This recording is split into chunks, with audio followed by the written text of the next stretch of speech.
open up like that. And there's another little spacecraft inside. And that spacecraft is the lunar module. That's where we'll land on the moon. So you would go ahead and come together like this. Connect here is called docking, and then you would pull this free like this. So this? So that. So this part now, this part's done. And now you have this part. So what I'll do now is I'm going to switch around to a bigger model so you can see better. So the 3 astronauts are inside here, which is called the command module. And that's where they'll live and stay. And then this part here is the lunar module. And this is what lands on the moon. And so these would they would dock together like this. And this is the way you go to the moon. Does anybody know how long it takes to get to the moon? In 3 days. 3 days, very good, very good, 3 days. So they would have 3 days here, and when they're going to the moon, if this is Earth, you have to, if this is Earth, and this is the moon, it orbits Earth, so as this moves, when you launch your rocket, you have to launch ahead of the moon where it's going to be in 3 days. So you have to do your calculations right, because if you launch and the moon's traveling and you go too fast, you're going to miss it. So they have to learn how to target on the moon, and once they get towards the moon, 2 astronauts inside here will transfer through a tunnel into this top part here. And this is the ascent stage. And once that happens, then they'll go ahead and undock. This 1 astronaut by himself will circle the moon and wait for these guys to come back. So as the 2 astronauts in here get ready, they'll do their landing on the moon. And then they'll explore for 1, 2, or 3 days, depending upon their mission. And then once they're done, and I've got a picture here, this is the first moon landing. And this is a picture of Buzz Aldrin getting some tools from the bottom of the lunar module. And so once they're on the moon and doing their exploring, when they finish, they'll get back up here. This top part will blast off like this, and this will stay on the moon. So we had 6 Apollo missions. So on the moon, there's 6 of these. On the moon right now, they'll be there forever. So if any of you guys in the future go to the moon for a vacation, you may go to an old Apollo landing site. So these are still there. So once they lift off from the moon, they will redock with the command module. They'll transfer the lunar rocks from here to here, and now they're done with this part. So they'll undock from here, and NASA will crash these into the moon and explode so this does not circle the moon forever and endanger any future missions. So with all 3 of them back here, they'll come around the moon, they'll fire this engine, and it takes 3 more days to get back. So once they get close to Earth, this will separate from here. This part burns up in the Earth's atmosphere, so this is gone. And then they'll turn this around. This bottom part here is fireproof, so they're able to go through the Earth's atmosphere. And what happens when you go through the Earth's atmosphere? What happens? It causes heat. Like when you rub your hands together, it gets warm. That's what happens to the bottom of this as it hits the atmosphere. It gets warm. So they have a protective coating of paint on the bottom here, and that's how they survive.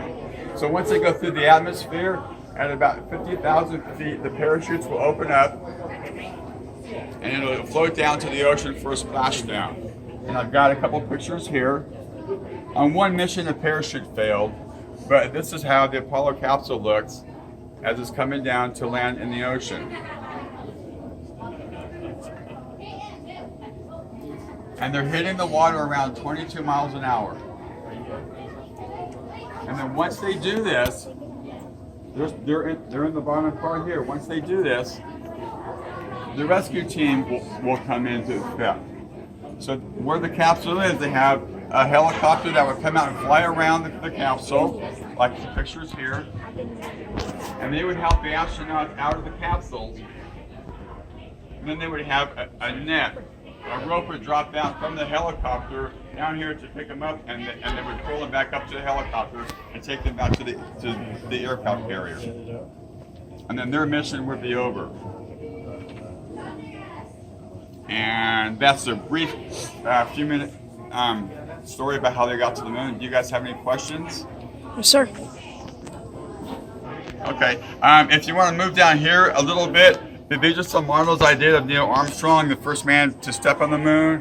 And this is a picture here of the tools that you might use on the moon.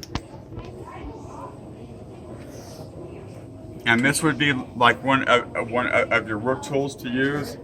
And then another area I've got here of the Mars. This is the Viking lander. They landed on Mars in 1975.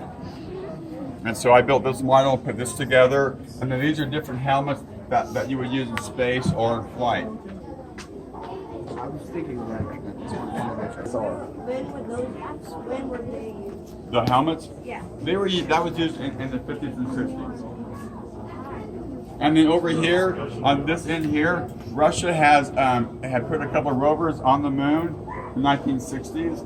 And so this is a little toy model of one that they would build.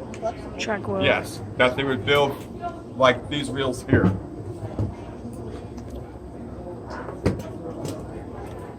Who took the picture of Buzz Aldrin? Neil Armstrong, the first man to walk on the moon. And then one last thing, advance on the Apollo ones, you can see down towards the end there, inspiration. So these would be the Barbie or female astronauts that would be going on the first Mars mission, and then these are some Lego Mars that I put together to show the Mars exhibit. But so that's a quick question. Wasn't there something called the Kennedy Space Launch to send scientists up to Mars? Or was I misinformed? No one's gone to Mars yet. But yes, but they are looking for scientists like that. Yes. Any other questions? Yes. Aren't they building a space shuttle where people can live in? They're what? Aren't they building a space shuttle where people can live in space? Well, they have a space station that circles the Earth, but the space shuttle program is already ended. That ended in 2011. But when you meet Dan over there, Dan is an astronaut who's been on the space station, so he will talk to you about that. Yes. So why do they have the gold visor on the helmet? Good question. The gold visor is because when you're on the moon, there's no atmosphere to block the radiation of the sun. So it's like 4 or 5 times stronger than our sun as far as like a sunburn and all that. So you would have the radiation coming down from the sun, which would hit the moon and reflect and bounce up into your eyes. Like the sports guys, wear the gold plating helps protect them from the radiation from the sun because there is no atmosphere. Yes. I have a question. What is this? This, when you're walking out to your spaceship, this little, that little box there is your oxygen, because he has his helmet on here, and once your helmet's locked down, it's sealed, so you have to have air to breathe, and that's what that does. Some of the astronauts now, when they go to launch, they're not wearing helmets anymore right away. All right.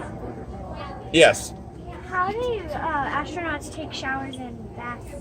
Yeah, but that's a good question. Ask them, how do you wash your hair in space? Things like that.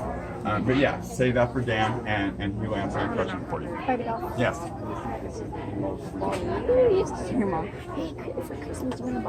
No, thank Yeah, you. but it's about 15 years old as far as technology.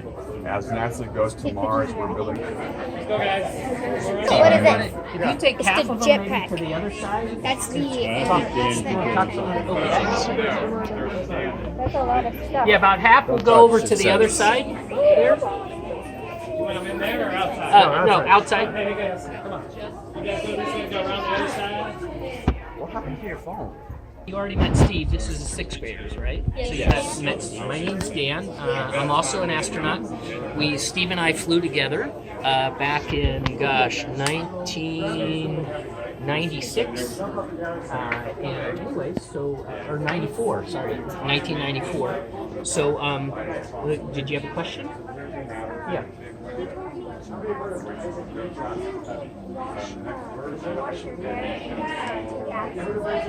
Yeah, so what we do is we take like a sponge bath. How many people have like little, let's say cousins, young cousins, you know, when babies aren't old enough to like take a real bath, they take like a sponge bath.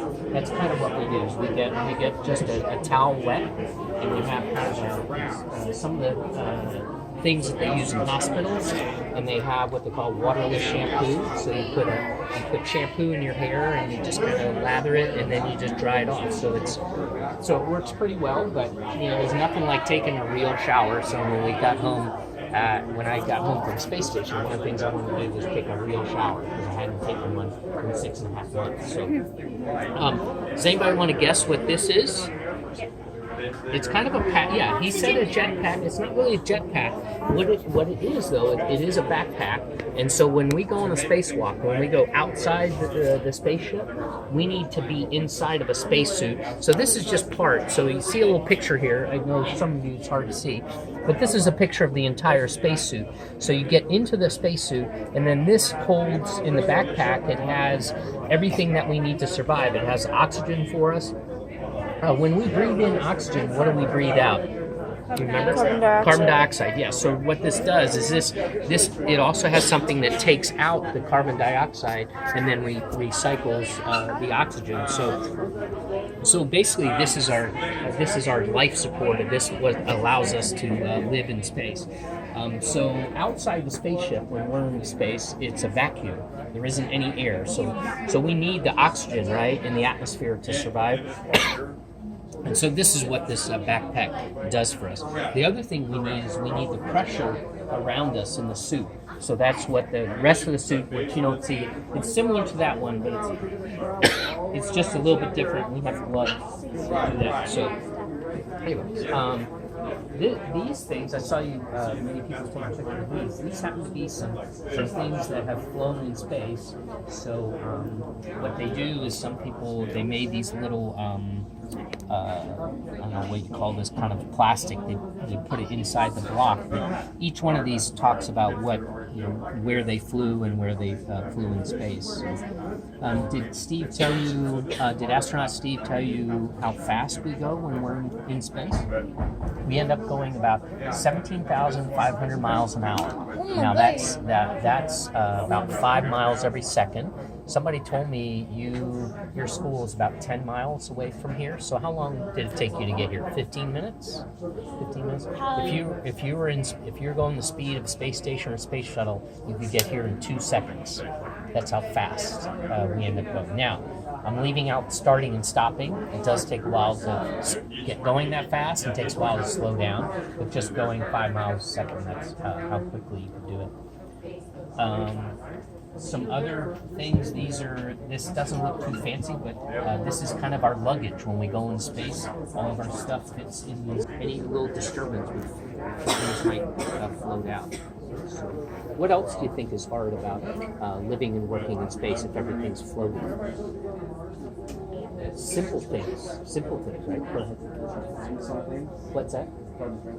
Yeah, right, because so we have to have everything contained, and if this was in space, it would be like, if I let out a little bit of water, it would form a perfect ball, perfect sphere, and then how do you get that into your mouth? So we usually use some type of straw, and usually things are contained in something, and then we have a little plant. I just want to know. Yeah. Yeah, 25. You guys know. I don't know if Jim told you. Come on, Caroline. Left behind. Cheese out.